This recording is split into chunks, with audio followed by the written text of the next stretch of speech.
Hello everyone to another MedTalk. Today we are going to talk about linguistic, more in depth and not so much about a disease as we did for the past MedTalks. And for this occasion, I want to welcome Ana Sofia here. She is one of the most popular medical writers and translators, at least I know, here in Europe. And I'm very honored to have you here, Ana Sofia. Maybe you would like to introduce yourself a little bit more for those ones who might not know you. So thank you, Catherine, for inviting me. First, I'm not very good at talking about myself, what you know, but I'll do my best. So I'm based in Portugal. I'm a medical translator and writer for nearly 20 years now. So I started out in 2007. I worked in-house for many years at two different institutions, like the Center for Social Studies at the University of Coimbra and at the Nursing School of Coimbra, this somewhere between 2007 and 2019. In 2019, I went into full-time freelancer, so just tired of building my freelance and business while working in-house, so I turned into full-time freelancer. I also am a linguistic validation consultant, so I worked a lot with, I'm sure you know the process of patient questionnaires, patient diaries during clinical trials. As a medical translator and a medical writer, I have a particular interest in anything that is related to patient education, patient empowerment. So my content sweet spot is patient-facing materials, although I also work in all the other areas, mostly in medical translation. So I work with the pharmaceutical regulatory submissions, medical devices. So, but basically, I actually prefer 100% anything that is patient-facing materials. So I've done as a medical translator ever since I started working as I don't have a background in health, so my background is translation studies.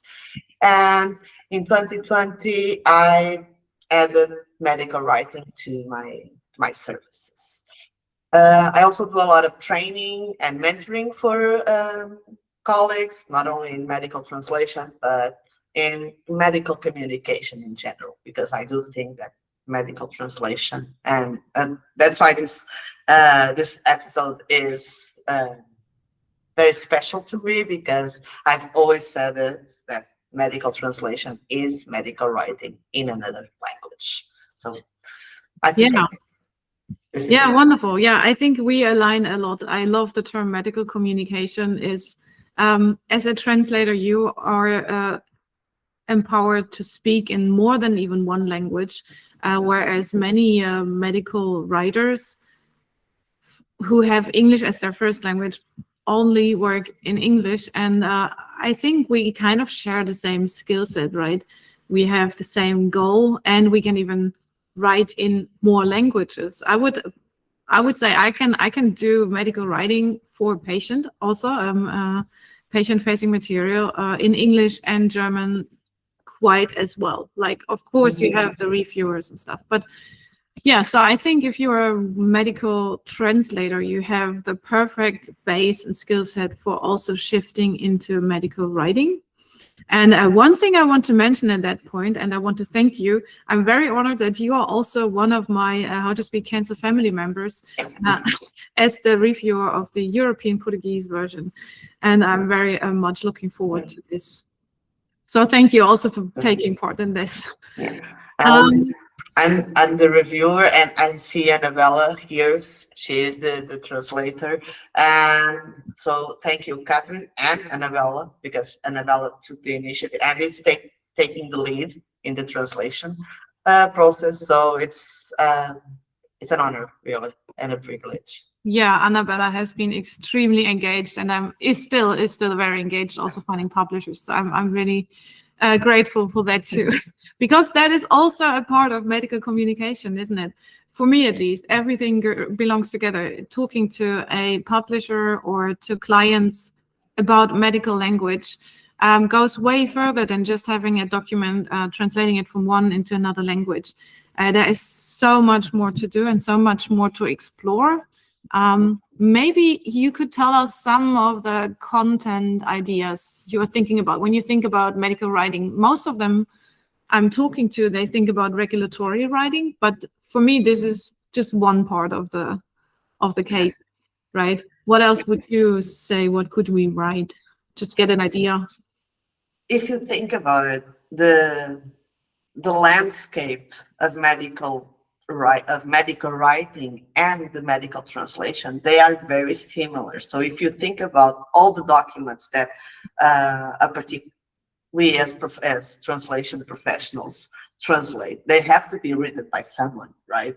So every single piece of content that you have translated, regardless of language combination, has been written. So, and that's a content that's something that if you enjoy translating, you will enjoy writing it, right? And it's true that you think about medical writing, you immediately go to regulatory writing, like submissions, like clinical trial protocols, informed consent forms. It is part of the regulatory writing sphere, right? Although it's patient-aimed. But if you think about medical writing in terms of two large subfields, you have medical writing, more regulatory, more technical, more scientific, aimed at regulatory agencies, like healthcare professionals. And you also have the medcoms that can include scientific writing, like manuscripts, like journals to submit to journals. And you also have there you also have continuing medical education, for example, that is training programs, educational content for healthcare professionals, for example, physicians. And you also have patient education, like health literacy content, like brochures, like even in clinical trials, if you have some documents aimed at patients to explain the treatments, to raise awareness campaigns. So there are a lot of documents that materials that go into medical writing. I always say that if you have translated it will need to be written by someone, and depending on your skill set, and that includes interests and the skills that you develop over time, you may be very well equipped to write them. Right. And that one thing I would like to enhance or add is that we have more and more blog content, also website content, as well as apps. There's more and more coming also in the technical side of things, because when we talk about writing, we don't only mean the documents you hold in your hands. There is these days a lot of website texts, I would say. Yeah, anything that is digital, and you have a lot, even scripts for videos, for example, tutorials or patient education, even like in health in continuing medical education. So there are videos that need to be developed, and for that you need a script. And subtitles. Yes, and then you can add subtitles or a voiceover. So there is a lot of content out there. There is a lot of work, yeah. There's increasingly more content coming up. So again, if you find it, if it ends up in your desk to be translated, it may as well end up in your desk to be written. Right. There's only one thing I want to say about the whole MTP AI discussion, which is important for me. I heard it once in a discussion, and I found it very true, is that a lot of people are afraid of that the work is taken away from them. What we see is that, of course, the rates are lower. This is true. But what I also think, it's a chance to create more content more fast into more languages, so that we can reach more people with more information faster, because medicine is an evolving field, and we will update documents. We will have updated information about studies and all this stuff. So I don't believe that AI is taking away work from us. It's just changing how we work. Well, I want to address several things that you mentioned, because the first is I think I agree that it is reshaping our workflow. I do think that it is creating more demand for specialized language professionals, not particularly specialists, but specialized, because I also think that we as medical translators we are not medical experts. That's not our role. Our role in the project workflow is to be communication experts, right? So so there is that need for someone with the right expertise and skill set to validate what the AI output, right? There's also even more, increasingly more content to be developed, and there are tools that we as professionals and also clients are making use of to make it more streamlined, not exactly faster, but streamlined. But again, it does create more content, brings the need to more to an increasing need to have more vetted professionals to check it. I also consider that, at least from where I'm standing, it's clients have seen, and from the and from the translator perspective, I think it has become a bit more easier to justify to certain clients why they need us, because they have seen the errors in the outputs in their native language, for example, in English. And now it's easier if you tell the client, like, see what it does in English, now imagine what it will end up doing if you just ask it to translate it into a language in which the model has not been fully trained. So it's a bit easier. You also mentioned, and I would just want to quickly address this because it's not the focus of the conversation about rates lowering. It really depends on the use that you make it, and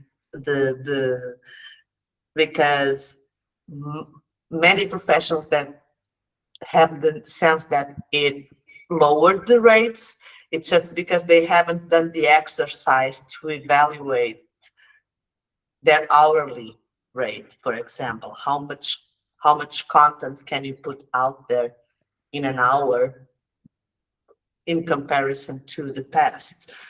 But again, it's true that there are some players that are taking advantage of that and going through the route of cost saving and lowering costs. But there are also many other clients that are just doing good work and using it well, just like everyone else. Just like every other industry. Yeah, definitely. I heard in Mulhouse, maybe you guys heard it too, the term subject matter expert. And I think this is what we are going to be, and which also includes the translation, but also the writing. To bring us back to the writing transition part, we promised some tips, 5 we said. Would you like maybe to share the first one? Okay. I think that what I did was I've never thought of myself as a translator. Never in my career. I've always had the stance of being not a co-author, not an author, but a co-author in the terms of I'm collaborating with this person, with this content author or developer. So I'm creating a completely different um content based on what I have. So I think that one of my tips would be to think of yourself not as a translator, but a medical communicator. So you are already doing the writing part. The only difference is that you don't have a blank page in front of you, and you have no source text to base. But you are writing, right? You have to rewrite, you have to adapt, you have to change structure sometimes. You have to make suggestions to this visual will not work in my target audience. You need to adapt it. So you are already thinking about these things. You're just not writing it as a medical writer, but you are writing it as a medical translator. So that would be my first tip. Think about your place in a much more larger workflow. And just every single time that you want and that you put yourself out there, just try to move one step upstream. So now translation is downstream. So just think about what is upstream to what you are doing now.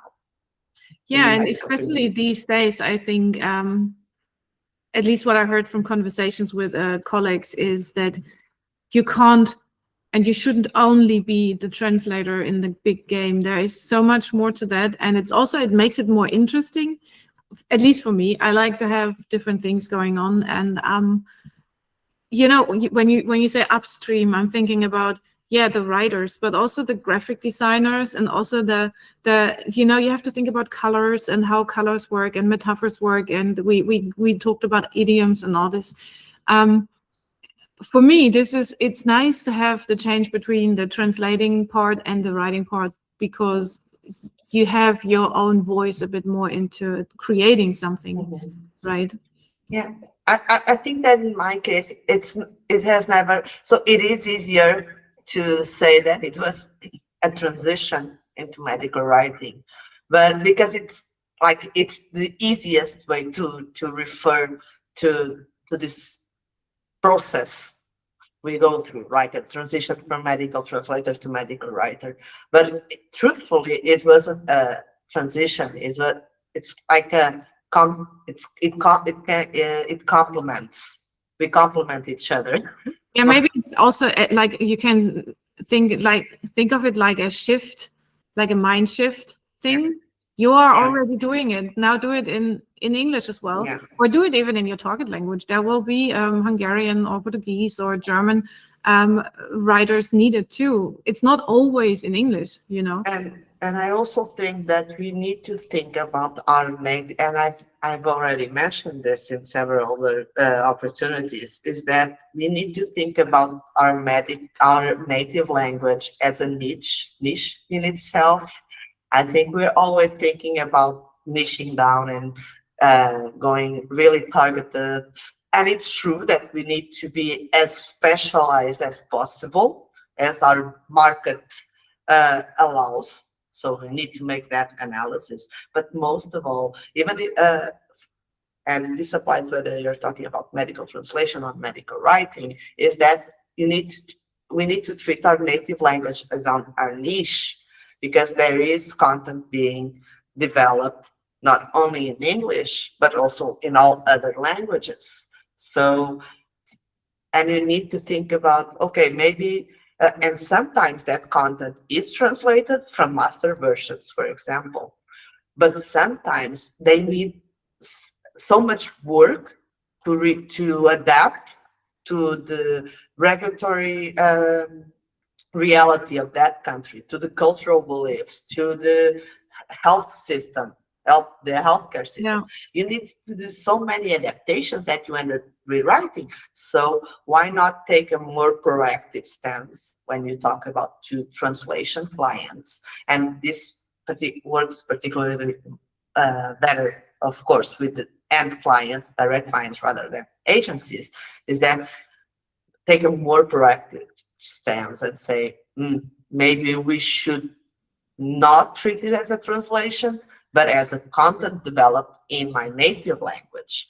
So, and I also think that we as linguists, because of our language domain, of course, we don't have the health background. We need to go after that background that we have missing, because I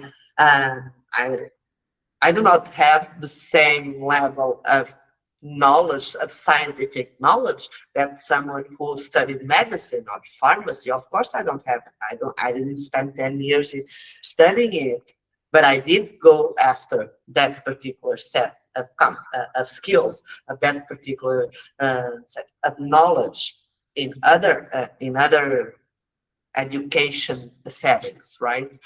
But we do have awareness, we do have an increased sensitivity to some issues, to understandability issues, that someone who is, like you were saying, that someone who doesn't have knowledge, native knowledge of two different languages, bilingual knowledge, whatever you want to call it. Because I find myself many times that I'm developing content in English, and again, for patient-facing materials, I'm very much concerned about if I'm right, whether what I'm writing is clear enough. Yeah. And so we are very good at taking a step back from the content and analyzing it from other people's on other person's shoes, right? We're very good at doing that. So that's a skill in itself. Yeah, absolutely, absolutely. One thing that came to my mind, what is a good example for writing something in your original or in your target language? In Germany, we have, I think, 500 different insurances, and those insurances, they are German insurances. You won't find them anywhere else. They don't need really English content, so they would create German content. For example, for, in my case, let it be cancer or any disease. They will give you some educational material, which will be created in German firsthand. Maybe this is something that we should also kind of think about when we think about what could I write, or who could be my client, right? Think about outside of the box. It took me quite a while to understand that, because I'm based in Sweden and I work in English mainly, and my translations will be into German, but it took me a while to understand exactly then that there is a German market for medical writing as well. Yeah. So maybe think about what can you do in your target language. As you say, it's your niche, right? And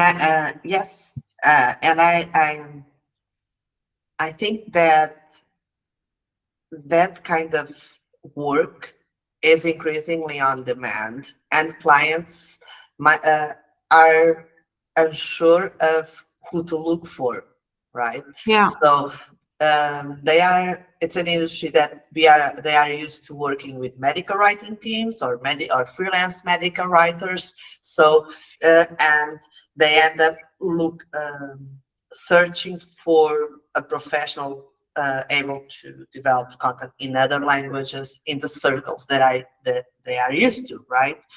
So because they are still unsure about how translation works.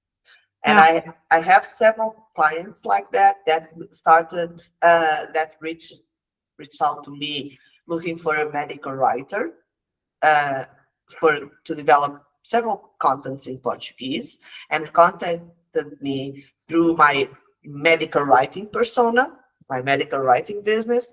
And during the conversation, that first call, it's like, no, it actually don't need a medical writer. What you need is a medical translator, because you have all these reference materials in English, even a master version that has been used in other countries, and you use it as a reference to develop that same type of document in Portuguese for Portugal, right? So that's a translation workflow with adaptation. Yeah. Right? It's an adapted translation workflow.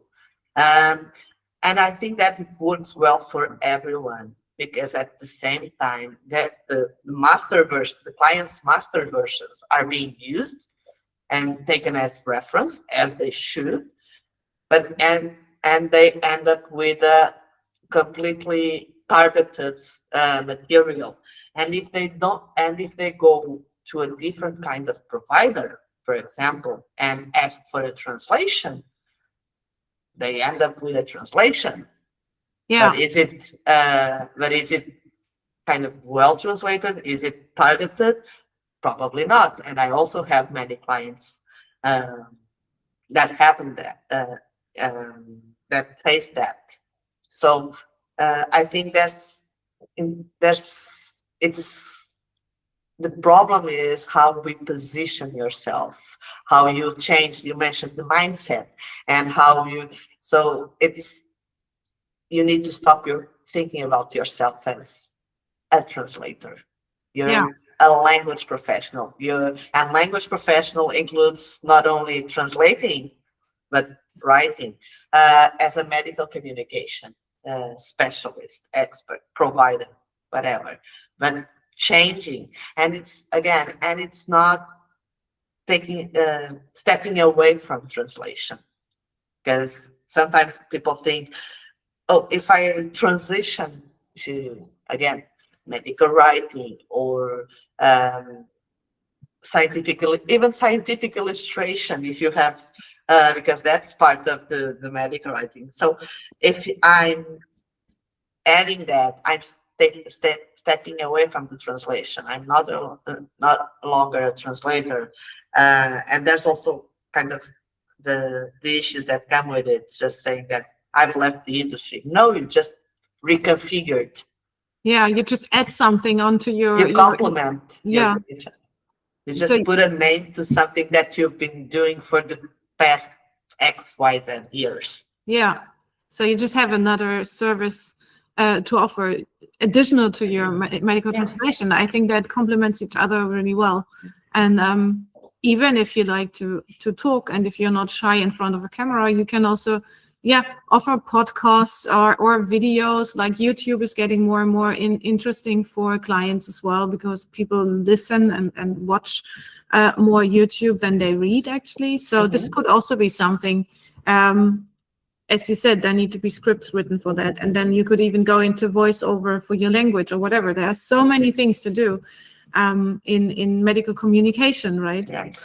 You just, but again, you just need to go, and this would be one of my tips, is that you need to go after not just the more business aspects about the clients, who is my client, who needs my kind of services, but you need to be aware that you need to commit a very significant portion of your time to professional development. Because although I mentioned that you've been doing that all along, even if you call it something else, you need to find formal ways to structure that knowledge. So just like, for example, you're a translator and you start offering copywriting services or transcription services, or audiovisual translation services like subtitling,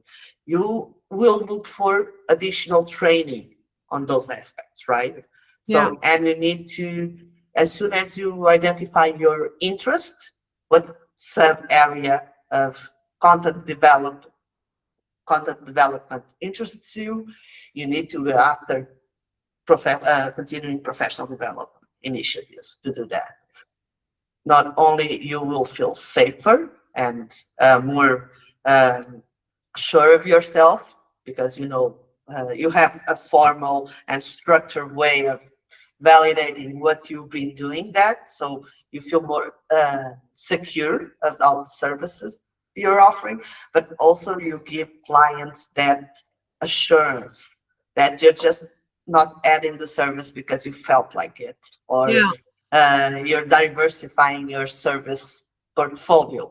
No, continuing professional development also serves these two purposes. And also another one is if you go to some kind of event to increase your knowledge about something, you can use it also to network with potential clients, with specialists on their field. So it's always a win-win-win situation. Yeah, and I guess you can also discuss rates better if you have something that shows that you know what you're talking about. You know, everybody can say I can do this, but if you have proven examples, or if you have a certificate or something, then this is also why I like to have a website, because on your website you can actually show yourself and also your writing skills. Like having a blog, then they can see your writing style and how meticulous you are and stuff. This is how I started having a blog, like, or why I did it. And then I went into SEO and I started experimenting with this and training on my website, doing the SEO. This would be one tip from me. If you want to go into the writing, then write. Then start writing. Every single piece of content that you develop for yourself is a portfolio entry, right? And training too, right? And training. And also you can challenge yourself. You can find something online and rewrite it. Imagine that you find a manuscript about any piece of aimed at healthcare professionals, so more technical and more scientific. For example, if you are keen on developing patient-facing materials, take that and turn it into a patient-friendly blog post, an infographic. So in order just to have something, have proof to give, like what I experienced when you apply for a writing position, they want a writing proof, but often you can't because you have NDAs.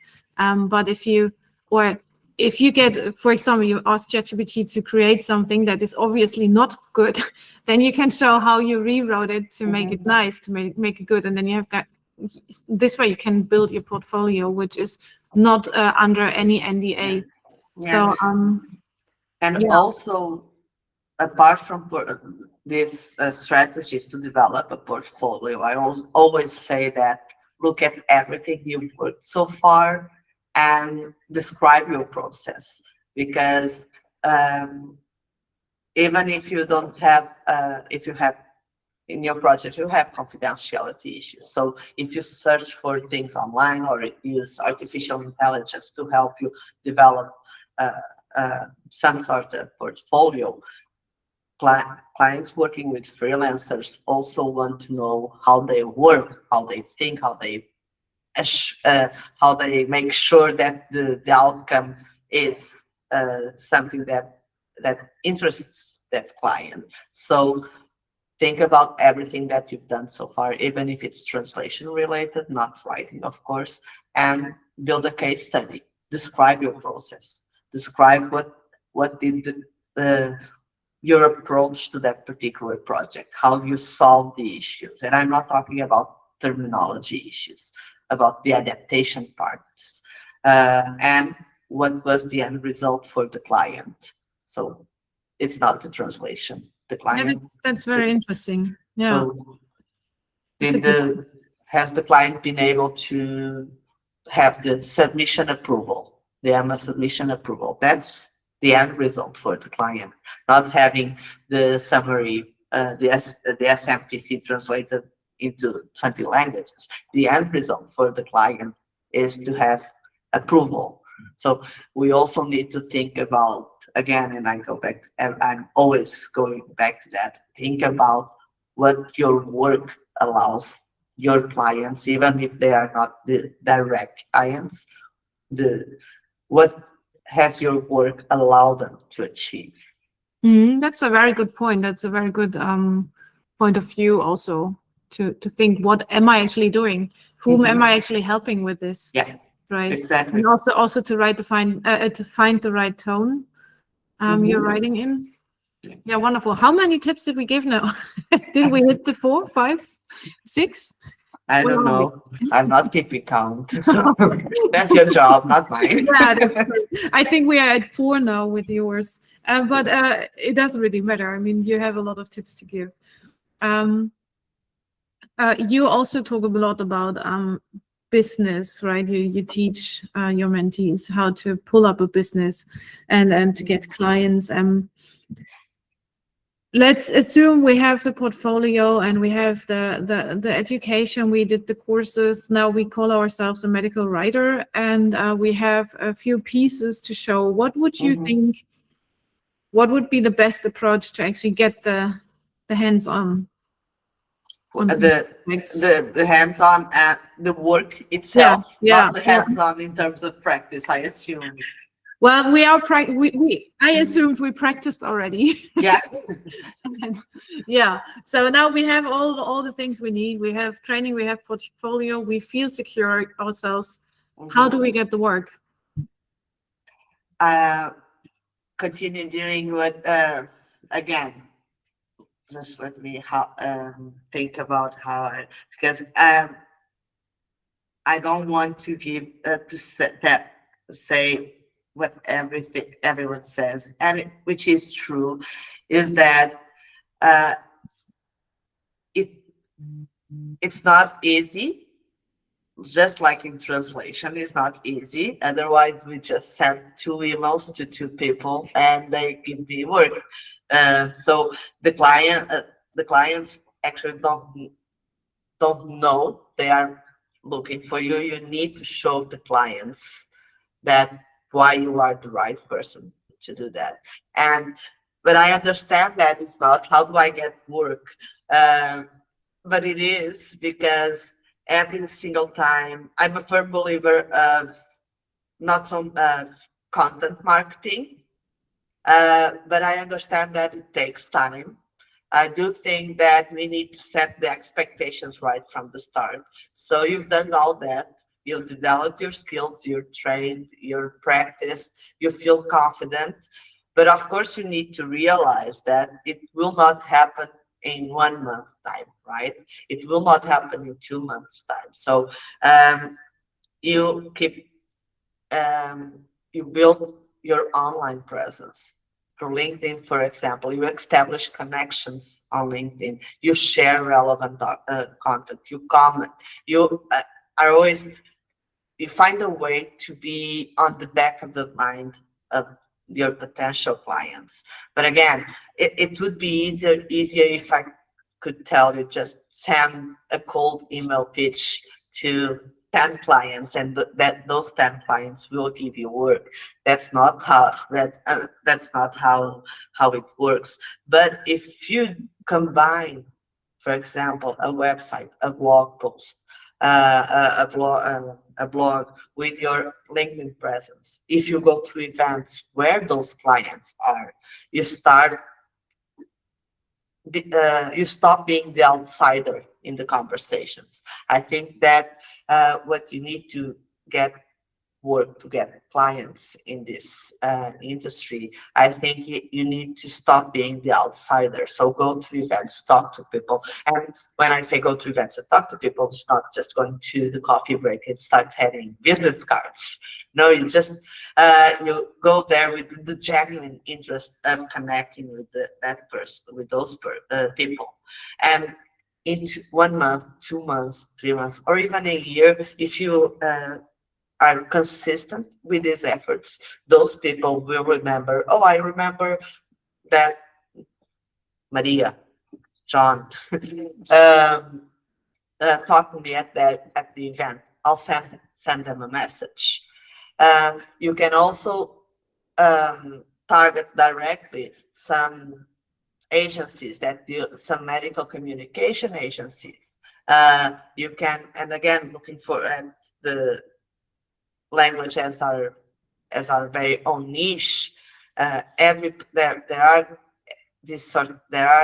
is this kind of agencies in all countries. So medical communication agencies, marketing agencies. So like I said, see who is developing that material and get in touch with them. Whether you are a fan of cold email, I'm not, but there are people for whom this strategy works, or connecting them with them via at events or social media like LinkedIn. So look for, if you go to the doctor or something and see like a brochure in the waiting room, see who is developing that content. So I'm not telling you that if there are some large companies that will probably not work with freelancers, right? That's a reality. The sharks swim together, right? I always say. But there are smaller companies, smaller CROs, smaller pharma companies or MedTalk manufacturers, right? That are working with someone, right? And even large companies have local affiliates who may have independent work to give you, to give a freelancer, right? So think about not just, and I am all a fan of looking internationally. There is your country borders do not limit your area of operation, right? But if you want to start, if you want to start, may look locally. So small agencies, medical marketing agencies, medical communication agencies, and health consultancy agencies that may exist in your country, and just start building a connection, not with the abstract entity that is the company, but with that person, the people who work there. I started when I started offering medical writing, I started with the clients I have for translation. I would just drop them an update saying, hey, I offer now also those services, and either they need your services, or you could also ask them if they have an idea who would need those services, like where your content you get. In the end, who is the end client, right? The content you are translating, who is the end client? Often you see it in the content itself. And then address them. And then if you start looking for those information, you find a lot. You know, I see a lot of logos everywhere now, and I'm like, oh yeah, I need to contact them.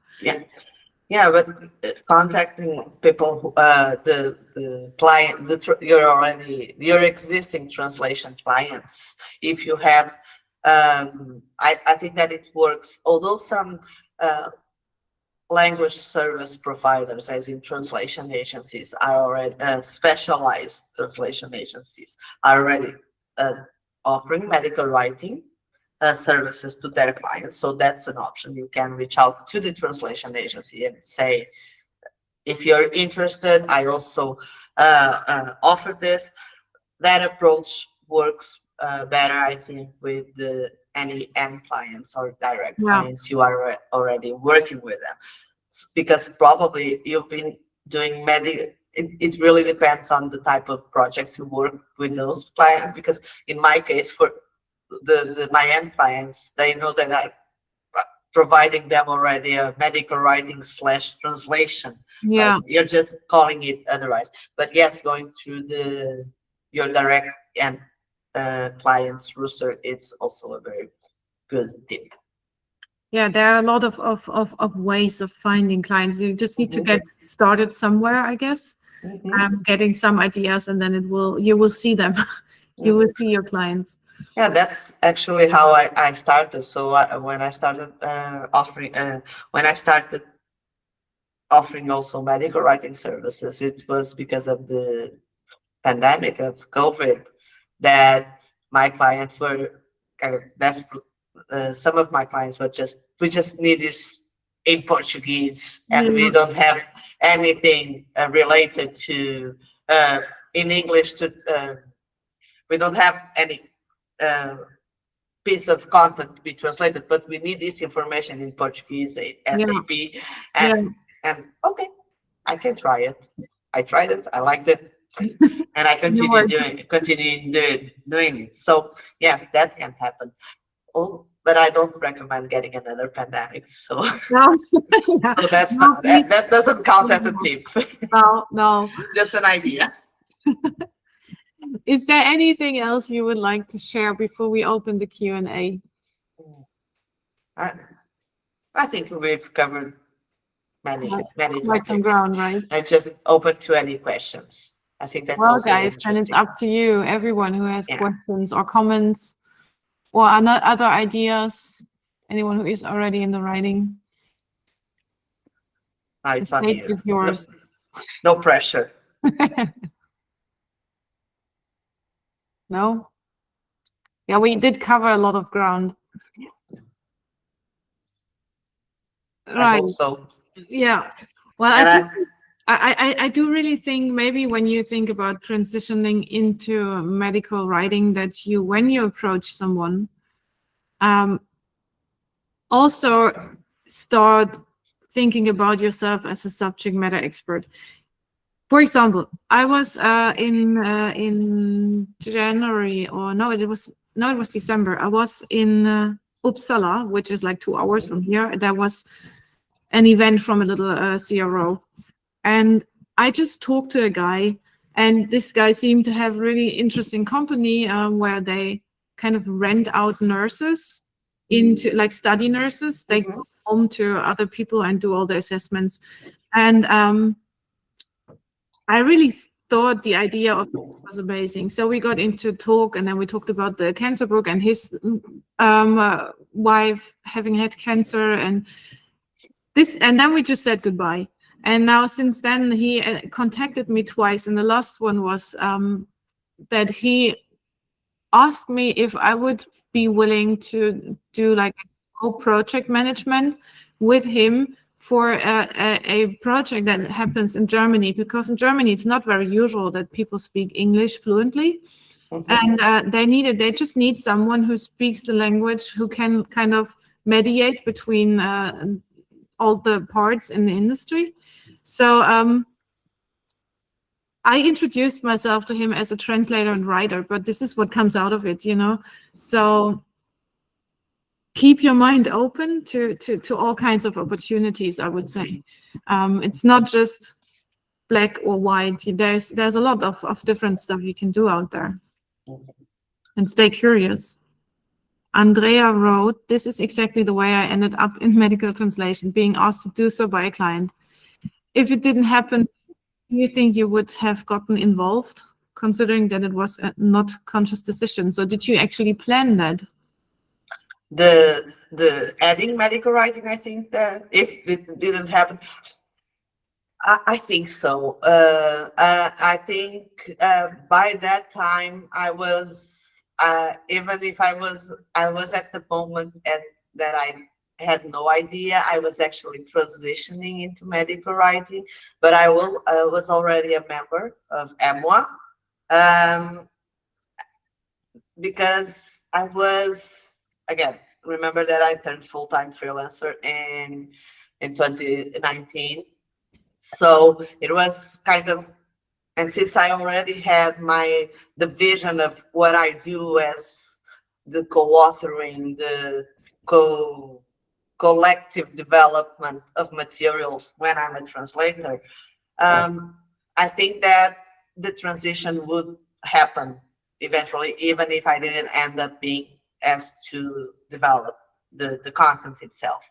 What I think is that, and I was kind of lucky, although I know that no one is lucky, everyone works there very hard to get where they are, is that maybe it made the transition a bit more swift because we didn't get any other option, and I had to gain this clarity, this awareness of what the field is.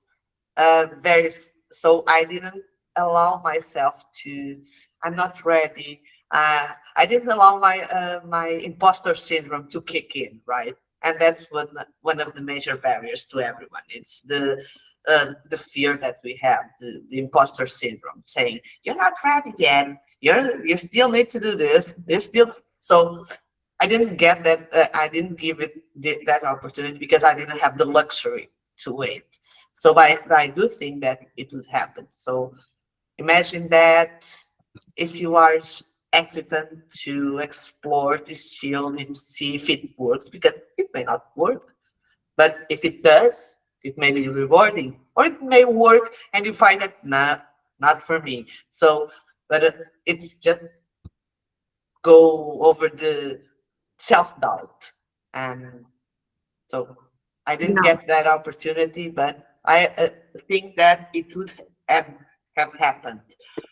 Maybe it would take a bit longer because I would spend many years self-sabotaging myself. Yeah, as Annabella said, at some point we have to start actually doing the work instead of pursuing more and more training. Well, that is very true. You can train a lot, but you only get confident while you do something, right? And getting the feedback. And even if you get bad feedback, but room for improvement, you will learn out of this. This is, I think, one of the most crucial things to understand. It's not bad to get bad feedback, actually, because you can, if as long as you learn from it, if you be like, oh no, I'm so bad and I won't do it ever again, well, that's too sad. But nobody has been perfect from the beginning on, right? Yeah, you need to think about, and this is something that I thought about when I was going into medical writing, is that I found myself right at the same stage I was back in 2007. A bit more wisdom, with a bit more wisdom, because I wasn't 20 years old. But I found myself in a place that I had to, think about my processes, think about everything, the business aspects, the craft aspects, the skill development aspects. And so what we need to do more is to accept that we all have learning curves, and accept that we understand where it went well and where it went not so well, and learn from it. So that's another exercise that I usually do with projects, is to take so it's delivered, so I need to take a step back and go and analyze it. Where should I have done better to improve not only my process, but the outcome to the clients? Yeah. And sometimes we don't receive client feedback. Of course, we do have no changes necessary. This version is final. Thank you, it's done. So we do have that workflow, but we don't have most of the times anyone who goes back in, right, saying good job. So we need to take a step back of all the projects we get involved and do that ourselves, and think and adjust course for the next project. Yeah, wonderful. Irene writes, Ana Sofia, just a little question. Do you that attending events like informed ones in Portugal could give us some kind of authority and reliance for clients? Thank you. So do you see that actually? You see that, right? Yeah, I'm saying. So she's asking about Infarmed is the regulatory agency in Portugal. So she is asking if attending those kind of events would give us some kind of authority and reliance for clients. I think that attending events in general serves, like I was saying, several purposes. So it serves the purpose of educating ourselves and showing our clients that we are committed, and also, when I say about improving our knowledge, it's not only not learning about any therapeutic area or medical device or anything, but learning how they speak, the kind of language and the wording, and how they understand each other, how they talk with each other and present during these events. So I think that about the clients like I said, you go there, you network with people, and you show clients that you are an insider and not an outsider. Although I hope I've answered. I think so. For me, it sounds like you answered the question. Last question. You mentioned trying to back up the knowledge experience with a training certification. Is there any training you would recommend? So it really depends on what you would like to go, right? So there are the main organizations that provide training, and all this is the European Medical Writers Association and the American Medical Writers Association, right? They are the two major organizations, associations for professionals. But for example, if you are interested in going to regulatory writing, you could consider joining the Regulatory Affairs Professionals Association, and they offer training as well. If you are more keen on the medcoms aspect, there's the International Society of Publications Professionals. I think it's ISMPP. Sorry, I can look for the correct name at a later date. It really depends on what you are looking for. I always tell everyone to explore courses in Coursera, for example. Although Coursera has changed how they offer courses at the moment, they are doing the changes to the cost of the courses. But for example, there are courses in Udemy, for example, that you can follow. Look for groups on LinkedIn about medical communication or about regulatory affairs, and see what kind of training activities there are there. So the training, there is not like a universal certificate in medical writing that would allow us to go. Or for example, if you're into clinical research, although there is not any course or training in writing for clinical research, there are some courses about clinical research, around clinical research, that may be useful. Because again, we don't particularly lack the linguistic skills, we lack the in-depth knowledge that an academic education gave healthcare professionals or pharmacy profession, pharmacy. Yeah. Yeah. I must say, pharmaceutical pharmacy, but you get the picture. So see also, and speaking about academic, I think academia. If you have a local university near you, some may offer medical writing or medical communication courses, workshops, or webinars to their own students. You can see if you can register. So this is something that Portuguese institutions are doing, just offering medical writing workshops or scientific arts workshops for healthcare professionals or students that you can look for and enroll if possible. Yeah, I must say, I'm a big fan of Udemy, especially for regulatory writing. I've done the clinical data management course, which just gave me an idea about the whole process, how this helps, or how this actually builds up, like that there is so much more than the ICF, for example, and how this is developed. And when you go to Udemy, you type in regulatory writing or clinical research, clinical trial, you find a lot of courses which are really not that expensive. And just as you say, get an idea of the language, that language, that kind of language. And the same goes for any medical topics. You can listen to podcasts to get used to the language. I do listen to a lot of podcasts. Yeah.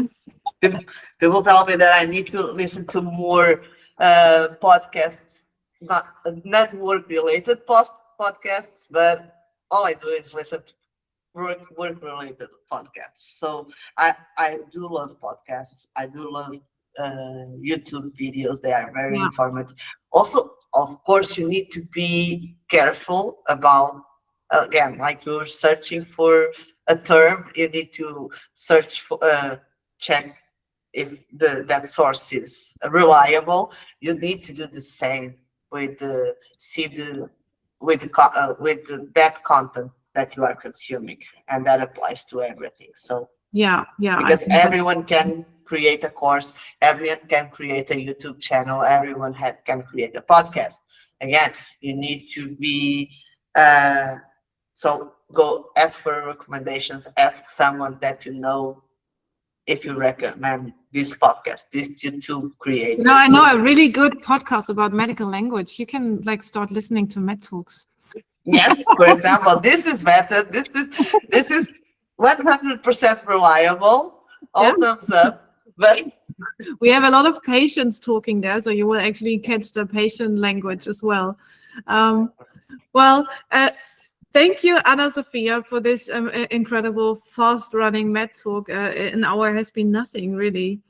For everyone who isn't yet a newsletter subscriber from Ana Sofia, this is the one and only newsletter. I'm not a big fan of newsletters, but this is the one I'm actually always reading. There's a lot of interesting tips. There's often discounts on her mentoring courses or other courses she's giving. And if I was you, I would, or if I was looking for a mentor for medical writing, I would definitely go for Ana Sofia.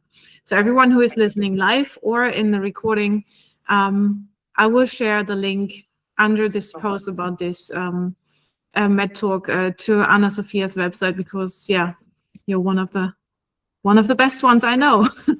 And also the mentoring programs is very famous, at least in my circle. Thank you. Thank you for taking the time today, Ana Sofia, and for everyone. Thank you for all the nice comments here, and just for being here. Have a wonderful rest of your week, guys. Thank you. You too. Thank you. Thank you. Bye-bye. Thank you. Thank you, guys. So the recording is stopped.